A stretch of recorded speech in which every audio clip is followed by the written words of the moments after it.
Yes, our Doc Ria. Good morning, Doc. Ayun. So good morning po sa inyong lahat. Maraming salamat sa inyong time na ngayon ay holiday at present pa rin po kayo sa ating Virtual Nutrition Club. Yan. So today po, ang topic po natin ay tungkol sa aloe, yung benefits ng aloe sa tiyan at saka sa skin po. Yan. So hindi magiging aksaya po yung oras na ginugol niyo po para dito sa ating special topic. Yan. Okay na po ba ang aking screen share? Yan. Okay na, Coach? Yes, Yan. So, Doc. Okay po. start tayo Okay. para sa mga hindi pa po nakakakilala sa akin. No? Ako po si Coach Rio. Ginamit ko ang Herbalife Nutrition as a sports nutrition. Yan. Kung mapapansin niyo po, syempre, active po tayo no nung mga panahon na 6 years ago. So, nag-improve po yung aking body fat percent. And yung dating constipated ako, yan, naayos po. And syempre, patuloy po na gumagaan yung pakiramdam at the same time po yung ating energy every day. Yan. So, 6 years ko nang ginagamit ang product. Yan. At ginagamit ko na to sa ngayon for healthy aging, flexibility, and mobility. Syempre, nutrition for my family. Yan. So, thankful po ako dito sa Virtual Nutrition Club kasi ito po yung ating connection sa bawat isa kahit saang lugar tayo. And yung mga topics dito, trainings po, big help po sa atin na makapag kuha ng mga information na kakailanganin natin everyday para yung ating 7 pillars of good health ay magawa natin everyday. May nagpapaalala po sa atin. And ayun po, sa products po, very love ko po yung product, kaya po in-achieve ko po yung pinakamataas na discount level. Hindi lang po sa nakakalibre ng product, kung hindi nakaka-help po tayo sa ating community, sa mga taong malapit sa atin. Yan po. To share with you po, yung last aking income po, additional 20 pesos. Ay, 20 pesos, 20,000 pesos. Share ko rin din po na ang background ko po, ako po isang dentista, and gusto ko rin po na hindi lang po sa oral cavity nakatuon yung wellness, kung hindi sa overall wellness ng isang tao. Yan. So, proceed na po tayo sa topic. Maraming salamat po. So, ang topic natin for today is about a guide to our aloe drinks, ingredients, benefits, and recipes. Yan, ito ay article na isinulat ni Dr. Luigi Graton, isa siyang president of training sa IM Herbalife Nutrition.com itong article kinuha. Pero bibigyan ko rin po kayo ng mga information regarding sa benefits ng aloe sa ating balat at sa ating digestive system. Since dito sa article na to, binigyang focus ni Dr. Luigi Graton yung kahalagahan, yung benepisyo na naibibigay ng aloe vera sa ating digestive system. So, water is essential in every living cell in our body and it provides innumerable benefits. Yan. So, katulad ngayon na sobrang tag-init, no? Kailangan natin ma-hydrate yung ating katawan. So, nakakatulong yung water sa ating metabolism, mapabilis yung metabolism natin. And pinapabalanse niya yung temperature regulation ng ating katawan. Kaya lalo na sa tag-init, mas kailangan natin to. And sa ating digestion, yan, sa ating panunaw, yan, para mas maganda po yung absorption and yung pag-absorb ng mga nutrients sa loob ng ating katawan. Plus, itong joint lubrication. At mamaya po, mag-share din po ako na yung skin benefits din po ng aloe vera sa ating katawan. Yan. So more on digestive system tayo. So, the importance of hydration for digestion, syempre, kapag po tayo kumakain, nagsisimula ang digestive system sa loob ng ating bibig, kung saan nandoon po yung laway. And kapag po ito na pumasok sa katawan natin, sa tiyan natin, syempre mangangailangan niya ng water para tuloy-tuloy yung digesting process sa ating katawan. So kakailanganan natin na makainom ng water. At pagdating ng kinakain natin sa small intestine na kung saan dito mas nagkakaroon ng absorption ng nutrient para po mas maging maayos po yung function ng tinatawag na villi sa wall ng ating small intestine para sa mas magandang absorption ng nutrient. Yan po yung itsura ng villi sa loob ng intestine natin. So lahat ng absorption ng nutrients nagaganap sa ating small intestine. And syempre pagdating po sa large intestine na kung saan mas nangangailangan ng water kasi para mas mailabas natin yung mga sobrang hindi kailangan or yung mga toxins sa ating katawan, mailabas natin siya as waste product. So water is an integral part of the digestive process. So ang big question is, what healthy choices do a consumer have in addition to plain water? Since sa atin, sa mga commercial po, sa paligid po natin, karamihan po nakukuha po natin yung water minsan sa pag-inom ng kape, pag-iinom ng milk, mga energy drink, yung mga commercial po na juices, sodas po, na nakakasama, nagbibigay ng hindi magandang epekto sa katawan natin. So, ang tanong po is, ano po yung pwede nating i-add sa plain water? Yan. Pero, to add, hindi lang po nakukuha yung water sa mga food natin.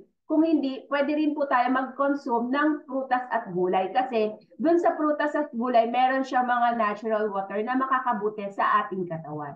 So, binigay dito ni Dr. Luigi Graton na ang aloe vera ay isang magandang solusyon para i-add mo sa iyong inumin at makabuti ito sa iyong kalusugan. Yan. So, ito ang structure ng aloe vera. Meron po siyang mga iba't ibang parts. So, yung aloin, inner gel, and outer leaf. Yan. So, ang hindi lang po natin dapat i-consume dyan ng mas marami is yung aloe na nagbibigay ng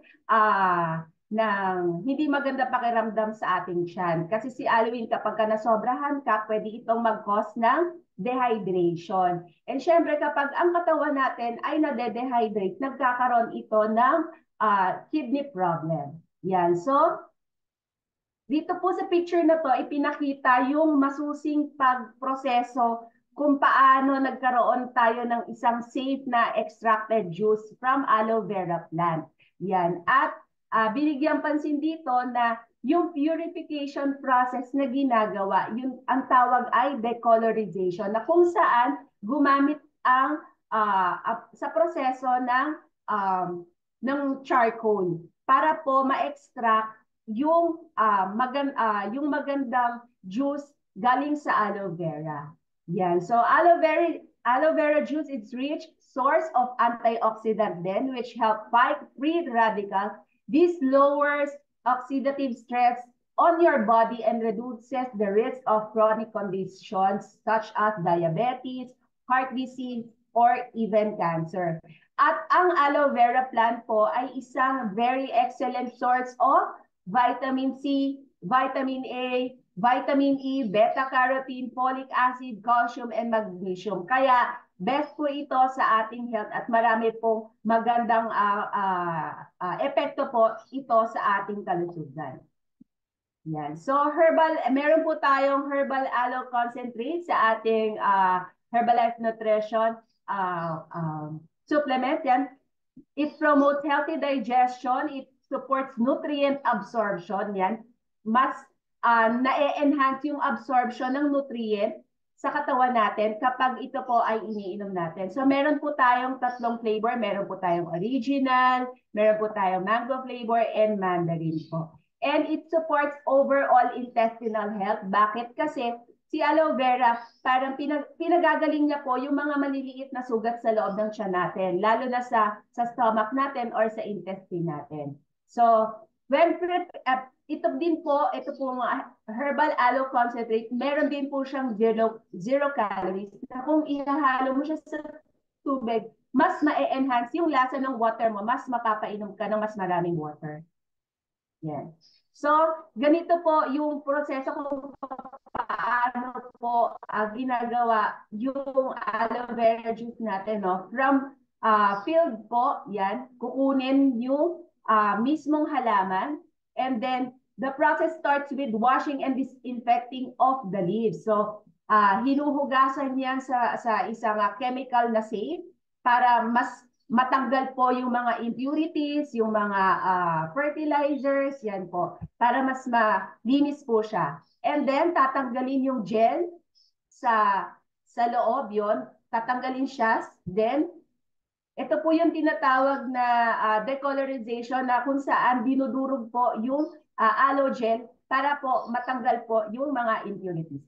And then, any type of impurities and bacteria natatanggal po dito po sa decolorization process. Katulad po ng sinabi ko sa inyo kanina na ito po yung pinakamagandang proseso na kung saan very safe po natin naiinom yung ating aloe vera. And then, bukod dyan, dumadaan pa po yan sa testing ng viscosity, color, and texture. Kaya naman, yung pong aloe vera po natin ay maraming benefits sa katawan natin dahil po hindi po siya nagkukos ng laxative effect po. Yan. So, si Isabel Garcia Tornado ay naglaan ng kanyang masusing sa kanyang innovation po, yung pong pinag-aralan niya pong mabuti na yung ating aloe vera extract po ay merong positibong effect sa ating katawan na hindi magkakos ng laxative effect, and having patented manufacturing process for our herbal aloe concentrate validate our effort to create innovative and healthy products. Yan po yung contribution ni Isabel Garcia Tornado. Yan. So, dito po, nag-insert din po si Dr. Luigi Grato ng mga recipes ni Susan Bowerman. So, si Susan Bowerman, isa siyang registered dietitian and senior director, Worldwide Nutrition Education and Training, crafted the following nutritious recipes that features our aloe concentrate. So, pwede natin siyang ihalo sa ating mga pagkain katulad nitong pudding na ito. Yan. Yan po, ginamit po ayan po, sa mango coconut lime protein pudding, yan ginamit po siya. Pwede po itong maging snack natin. So pwede nyo pong i-screenshot kung paano po ito gawin para matikman nyo din po. And then, yes. And then, ginamit din siya sa creamy cranberry aloe salad dressing. Pwede din siya maging dressing ng ating mga paboritong gulay as a vegetable dressing po. And ginamit din po ni Susan Bowerman sa black pepper citrus glazed chicken with aloe vera concentrate. Yan. And yun pong tatlong yun, masarap po siya and very healthy po na kahit papano na i-incorporate natin as ingredient po ang aloe vera sa ating mga kinakain. And to add po yung kanina sa sinabi ko, in addition, makukuha din po natin si aloe vera sa ating mineral herbal complex. And si mineral herbal complex, ang ginagawa niya po, bukod po sa nagtatanggal po siya ng excess water sa ating katawan, gumaganda po yung skin natin dahil meron po siyang contain na aloe vera extract. And then, meron din po tayo sa mga skincare. Ito po yung mga products na merong aloe vera. And meron din po tayo, yan, Nourish Your Skin with Vitamin Max. So, lahat po ng skincare product ng Herbalife Nutrition, meron pong aloe vera extract. So, hindi lang siya yung iniinom, hindi lang din siya yung hinahalo sa pagkain, pwede din siya in form of tablet katulad ng mineral herbal complex, and ito yung pwede mong ilagay sa mukha para mas maganda yung resulta sa iyong balat. Yan. And then, ayan po, allow me to say thank you. Maraming salamat po. Sana po marami po kayong natutunan for today. Thank you po. Back to you, Coach Jessie.